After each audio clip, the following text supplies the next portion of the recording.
Alright, I'm changing my alternator. So first I need to disconnect the ground wire from the battery. This is the alternator. To remove this harness. After you remove the harness, you push it out of the way and you have to take the tension off of this belt here so you can pull it off to the side, which is a bolt all the way in there somewhere.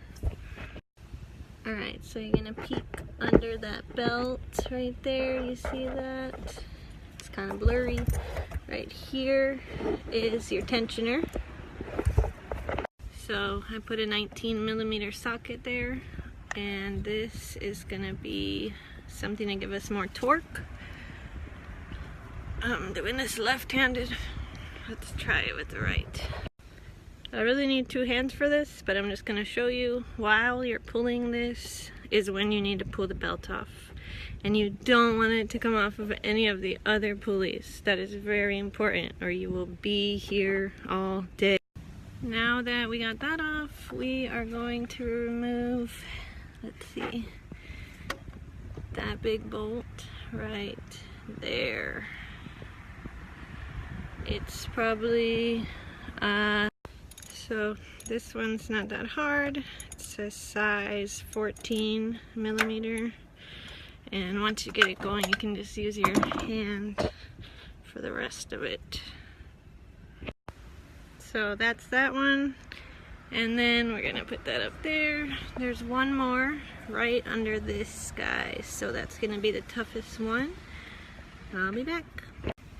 Well, it turns out that I need a 12mm for that under bolt, and I got 11, I got 13, I got 10, I got 16, basically everything except 12.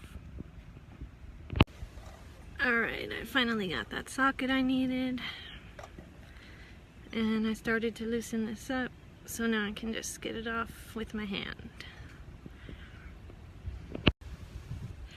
There it is, next to the other one.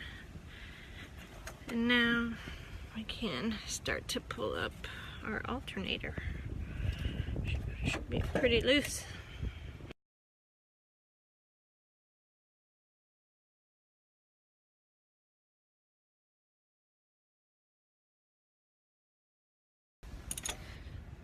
You know, guys can say whatever they want about women doing mechanics, but having really small hands is something they're pretty jealous of a lot of times, because it's really hard to get in all these spots. Well, I just reconnected everything that I showed you that I disconnected, and it's running. It's my pretty new alternator.